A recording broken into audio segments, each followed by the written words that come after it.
All right. It's from monocular SLAM to 3D dynamic scene understanding. Maybe to give you a bit of background of where I'm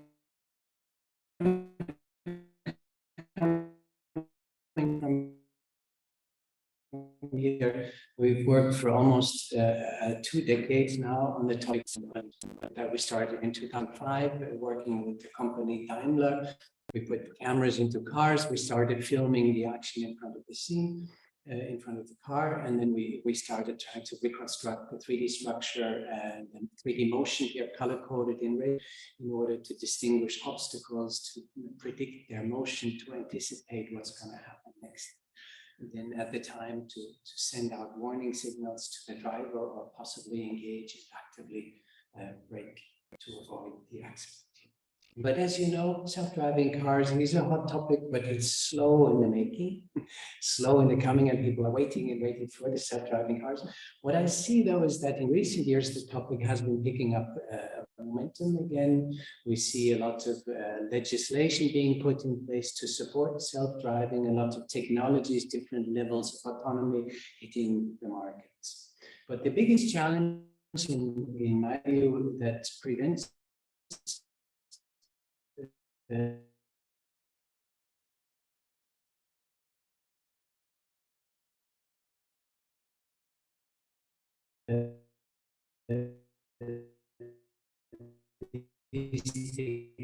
technologies from scaling across the globe, technologies without sacrificing humans. And this is something I'll come back to towards the end of my talk. In this talk, I want to focus on 2 aspects.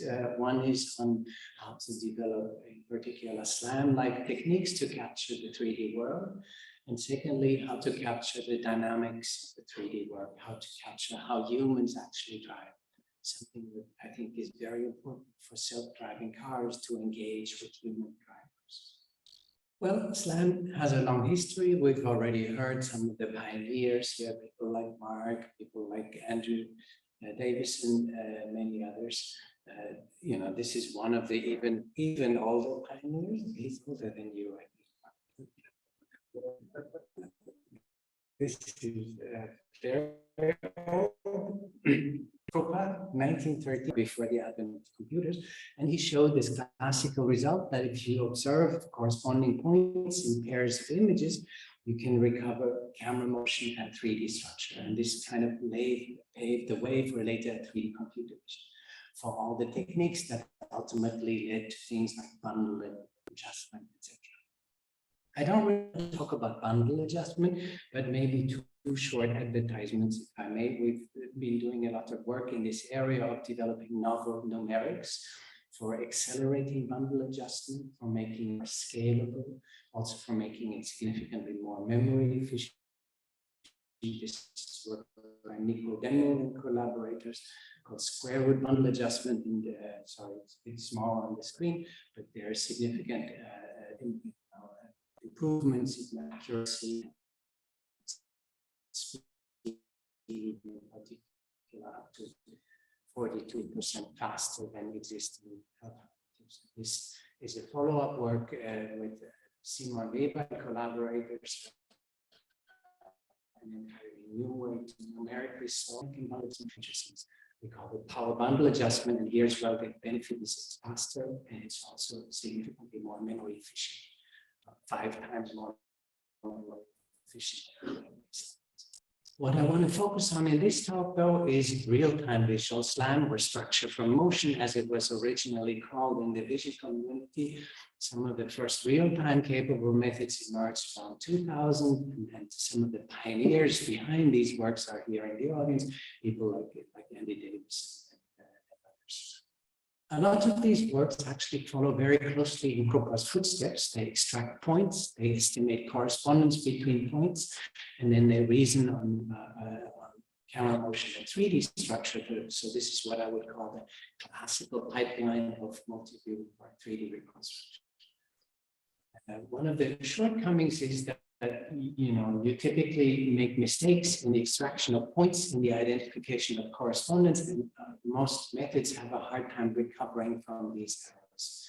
There is, in our approaches,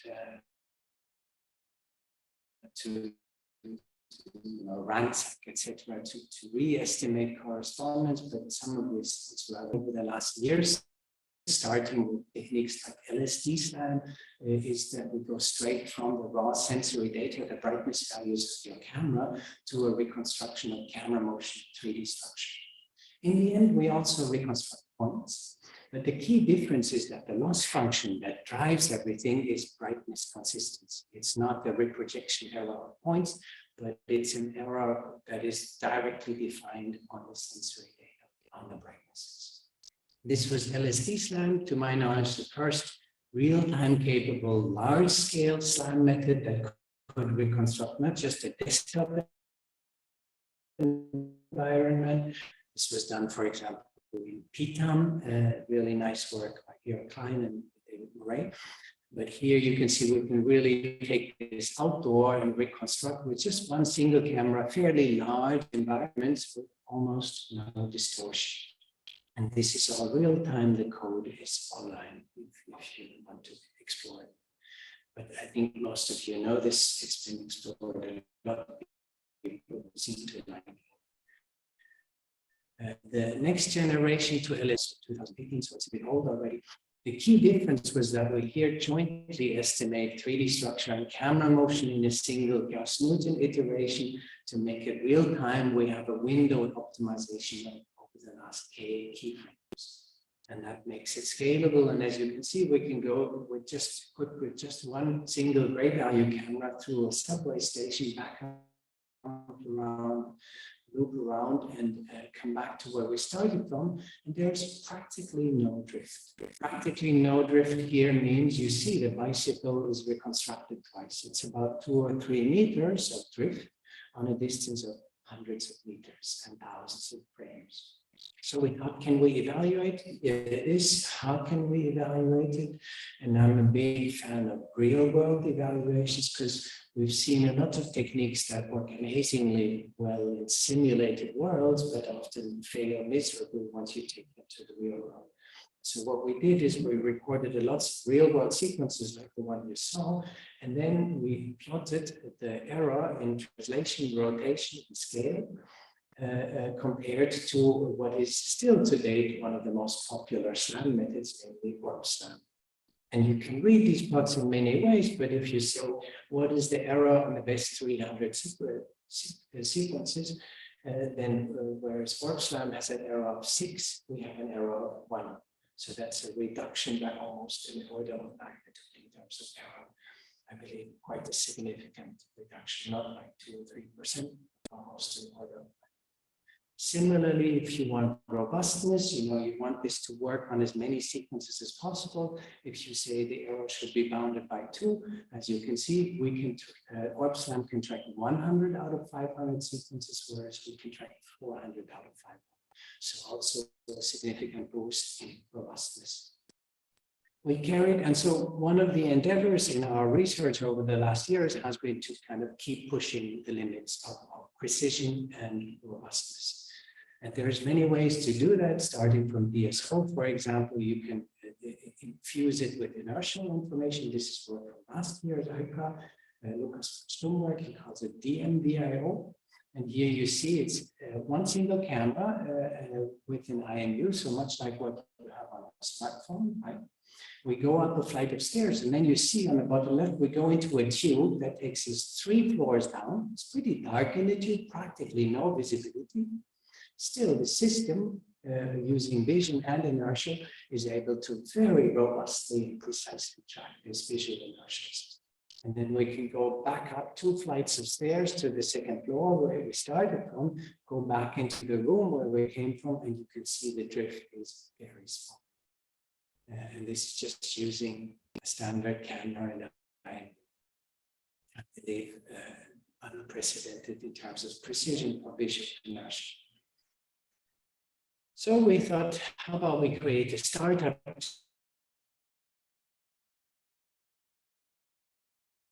to actually deploy these technologies in the real world. This was the beginning of this, one of my first startups. This is in different places. The company was acquired in 2021. But what we developed in Artisense and are still developing is sensory-based systems involving cameras, IMUs, RTK, GPS, etc., properly timestamped, etc.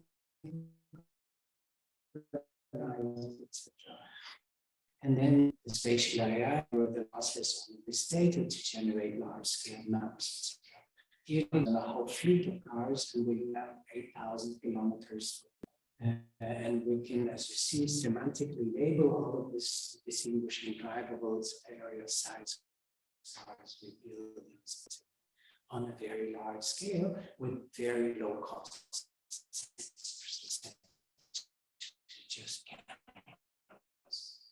and so I think with a lot of the things we do, we are trying to really establish the carry perception.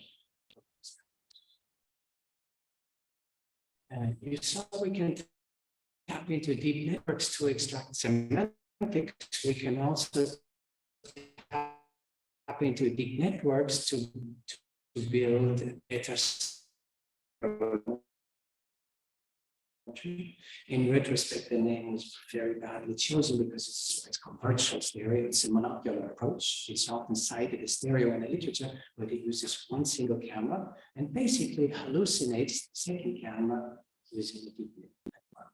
So you can feed these depth predictions of this, what we call stack net, into a SLAM pipeline. In fact, in a follow-up work, we showed not just depth, but also pose and uncertainty predictions. All of it can be fed into a SLAM pipeline, both in the front end, in factor graph formulation, and in the back end optimization. That's a loss function, basically saying find a reconstruction such that the 3D world is compatible with what the deep network predicts for every key. And these predictions are metric in units. That means even from one single camera, you get metric reconstructions of the world, and essentially no scale that you typically have in monocular standards. But with this deep learning enhanced monocular system, you don't drift in scale. So you get very accurate, almost drift-free reconstructions from just one single camera. No IMU, no GPS, no stereo, just a single camera. There's also quantitative numbers, I skipped that, but it's definitely very, very accurate.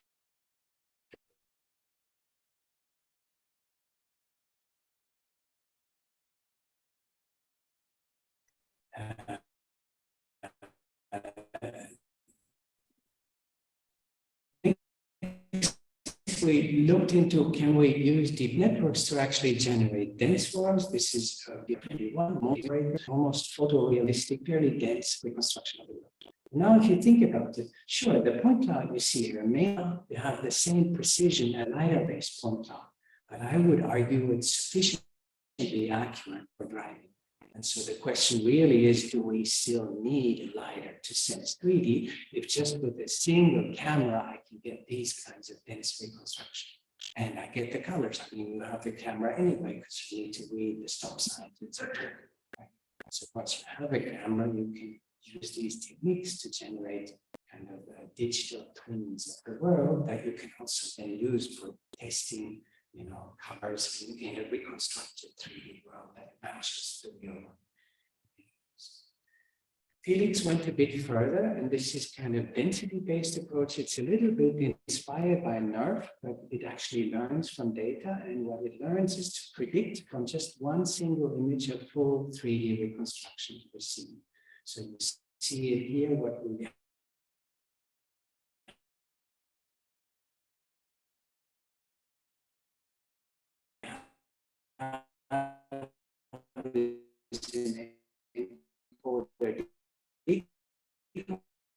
architecture that basically for every pixel in the given image predicts the density as learning approach.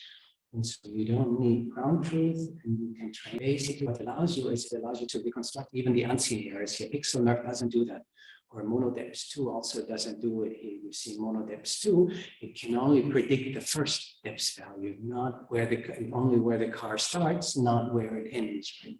With training data, we can assist them to also learn the extent of the objects in the world and thereby generate more plausible, full-blown 3D. There's more videos on the net if you're interested. I come to the second part of my talk, and this is capturing the dynamics. With SLAM, we've been predominantly focused on the static world, reconstructing the 3D structure of the world, its environment. But as you know, once you deploy self-driving cars in the human world, there's a lot of other participants. There are cars, cyclists, pedestrians. And I think one aspect that has been hugely overlooked by a lot of self-driving car companies is we need to understand how the humans behave in traffic. Once we deploy a self-driving car along with human drivers, it has to be able to anticipate how do humans act. What is this bicycle going to do next? What is that pedestrian going to do next? What is this car going to do next? And we as humans do that all the time. We negotiate with other drivers, right? I drive here, I see another car coming. I have to constantly anticipate what are others doing in traffic. But do we know how humans drive? Do we have a complete model-based understanding of the spectrum of human driving? No. Do we have all the critical scenarios that can potentially happen? No. Why? Because in self-driving cars, you put the camera in the car, and even if you drive millions of miles, typically you never see an accident unless you're involved in one yourself, because you only see the things right in front of you with the sensor on the car. Right? If the car in front of you brakes, you have no clue why it brakes because you don't see what that car sees, etc. So you cannot build a complete model of how humans behave in traffic. And so you need to get this data of how humans drive, and you need to be able to interface them, for example, in simulated worlds. We have beautiful simulation engines like Carla, right? But the agents in these simulations, do they behave like a real human? Typically not, right? But you need the real human aspect in these simulations. So how can we get at it? So obviously there's vehicle data. It's simple. You know, we've been doing it for 20 years, putting cameras in cars and just filming, right? But you have a limited view, right? Then there's surveillance cameras that have a kind of a better view of kind of a larger area of traffic. Also easy because it's 24/7 data collection, but fixed camera.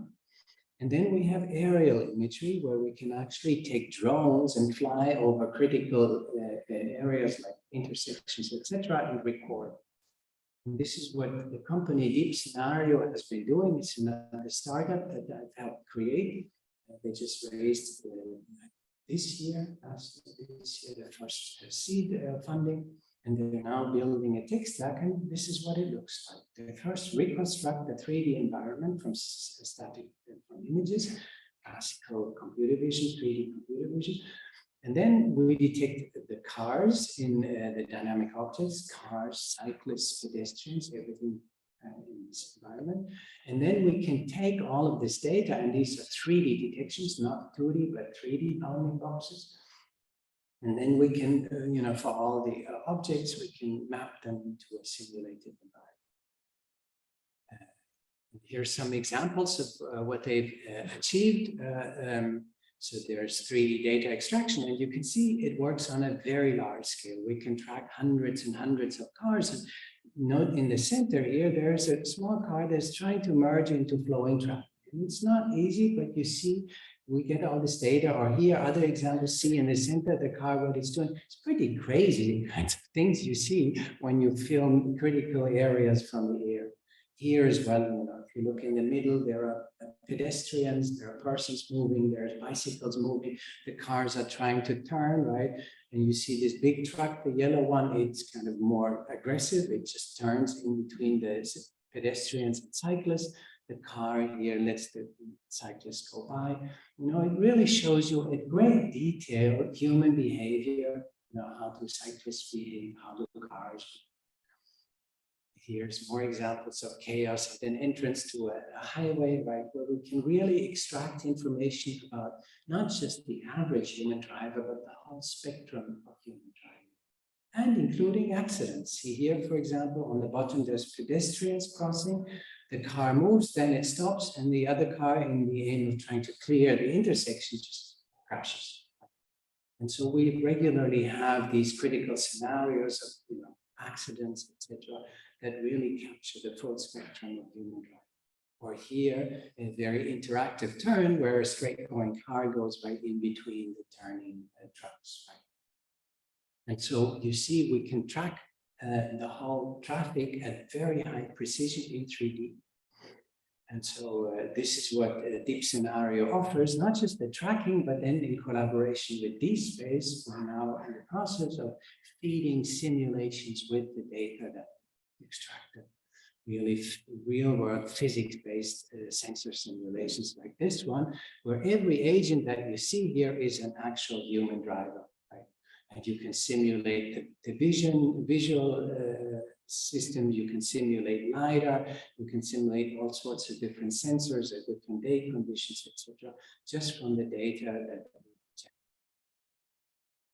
there's a lot of customers that we've been working with, Aptiv, Audi, Bosch, BMW, Mercedes, Volkswagen, Hexagon, Sensat, Torque, and many others that we're working with. And if you're interested in collaborations, just please reach out to Deep Scenario.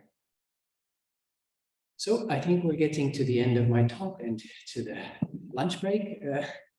I talked about SLAM, about capturing the 3D world with direct SLAM methods, with deep learning enhanced SLAM methods like DVSO and D3DO. I talked about semantic mapping using SLAM and deep learning. I talked about how to deploy deep learning to generate photorealistic kind of digital twins of the world from just a single camera. And also fully dense 3D worlds from just a single image. And lastly, I talked about the efforts of the startup Deep Scenario in capturing human driving and human pedestrians and cyclists in real-world traffic to feed simulations and generate real-world models of how humans actually drive. Thank you.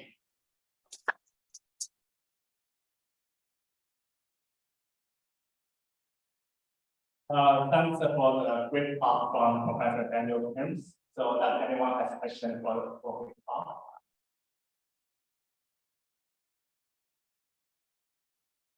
Question related to us. First, great job. Very quick question related to the monocular kind of scale reconstruction within.